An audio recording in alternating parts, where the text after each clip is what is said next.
સુરત સ્થાનિક સ્વરાજ્યની ચૂંટણીના પ્રચારમાં નાયબ મુખ્યમંત્રીએ વોર્ડ નંબર 7 કતારગામ વોર્ડના મધ્યસ્થ કાર્યાલય ઉપર હર્ષ સંઘવીએ નિવેદન આપ્યું હતું. હર્ષ સંઘવીએ વિપક્ષના નેતાઓને ચેતવણી આપતા કહ્યું હતું કે વહેલી સવારે જાગે એટલે 5, 25 કે 50 લોકોની નેતાગીરી હર્ષ સંઘવીને સવારથી નામ ન લે તો તેમની નેતાગીરી જ ના પૂરી થાય. પણ મેં પણ નક્કી કરી લીધું છે કે એક એકને સીધા કરીને જ રહીશ. લુખ્ખા ટપરીઓનો વારો લાગી ગયો, હવે બીજાનો વારો લાગશે, પણ લાગશે જરૂરથી. નાયબ મુખ્યમંત્રીએ કોંગ્રેસ ઉપર આકરા પ્રહાર કરતા કહ્યું હતું કે 45 વર્ષના ઉપરના અહીં લોકોએ કોંગ્રેસનું થોડું ઘણું શાસન જોયું હશે, જ્યારે 55 વર્ષની મોટી ઉંમરના લોકોએ તો કોંગ્રેસનું દુશાસન જોયું હશે. મારી ઉંમર અને મારી પછી જન્મેલા લોકો ભાગ્યશાળી છે કે જેમણે મોદી સાહેબનું રાજ જોયું છે. સુરત, અમદાવાદ, વડોદરા અને સૌરાષ્ટ્ર લુખ્ખા અને ટપોરીઓના નામથી ઓળખાતું હતું. જોકે આજે કોઈ ટપોરી હિંમત કરે તો 4 મહિના સુધી ચાલી ન શકે તેવી પરિસ્થિતિ ઊભી કરીએ છીએ. તો સાથે ગુજરાતમાં ફોર્મ પરત ખેંચવાને લઈ હર્ષ સંઘવીએ કહ્યું હતું કે ફોર્મ ભરવાની છેલ્લી તારીખ સુધી સમય પૂર્ણ થતાની સાથે 200 સીટો પર ભાજપ જીત થઈ ગઈ છે.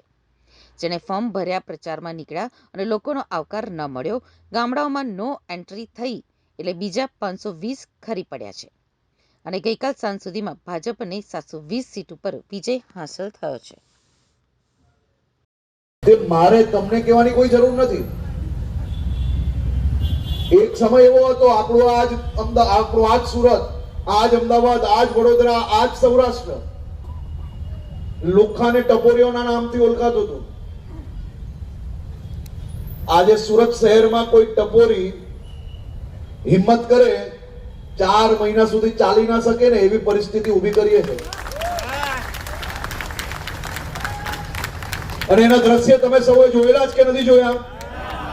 જોયા છે કે નથી જોયા? તો એને મજબૂતાઈથી એ કામને આગળ વધારવા માટે આપણે સૌ કેવું છે કે લાગણીશીલ લોકો છે.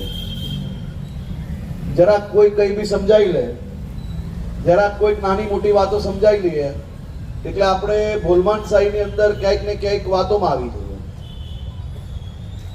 આ 5 વર્ષ સુધી આ જ વોર્ડની અંદર નાની ભૂલના કારણે 2 લોકોને સહન કરવા પડ્યા છે કે નથી કરવા પડ્યા?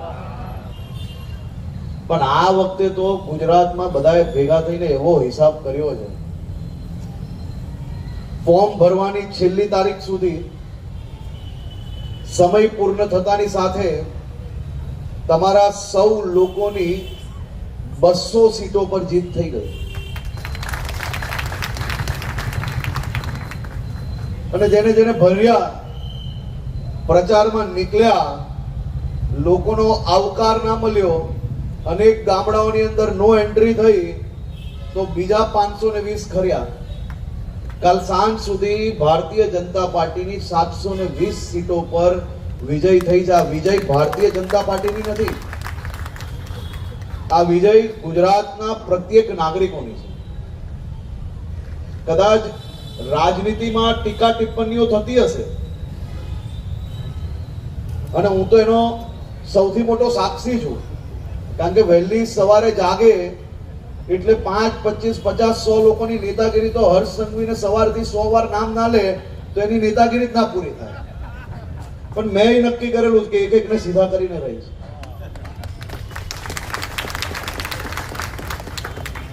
લુખ્ખા ટપોરીઓનો વારો લાગી ગયો, હવે બીજાનો વારો લાગશે, પણ લાગશે બધાનો. હવે 1000 કિલોમીટરનો રોડ બન્યો હોય,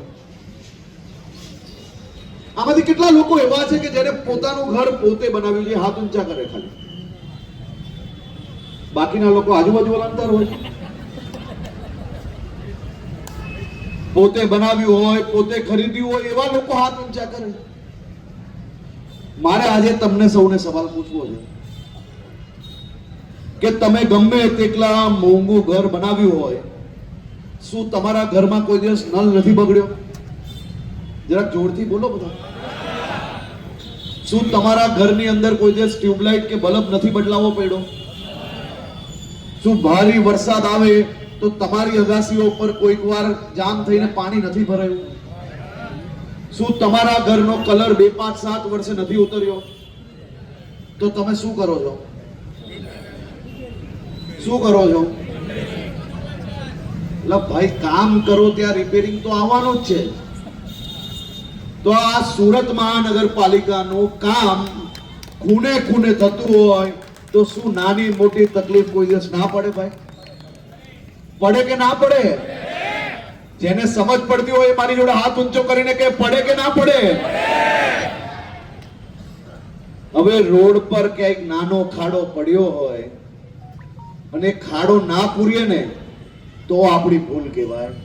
પણ ભારે વરસાદ પડ્યો હોય ને કઈ ખાડો પડી ગયો અને અહીંયાથી કોઈએ આ ભારતીય જનતા પાર્ટીના કાર્યકર્તાને ફોન કર્યો અને એ કાર્યકર્તા પોતાની એક્ટિવામાં પેટ્રોલ બાલીને કોર્પોરેટર સુધી પહોંચે, એ કોર્પોરેટર મહાનગરપાલિકામાં જઈને ફોલોઅપ કરે અને એ રોડ બનાવરાવે, એ સારું કે ખાલી દરરોજ સવારે ઉઠીને મોબાઈલ ફોન લઈને ખાડામાં બેસીને પાણીમાં બેસીને વિડીયો બનાવીને 10 રીલ બનાવે, એમાંથી એક રીલ જે લાગતી હોય સારી એ તમારા સુધી પહોંચાડે, એ સારું કે કામનો નિકાલ લાવે એ સારો?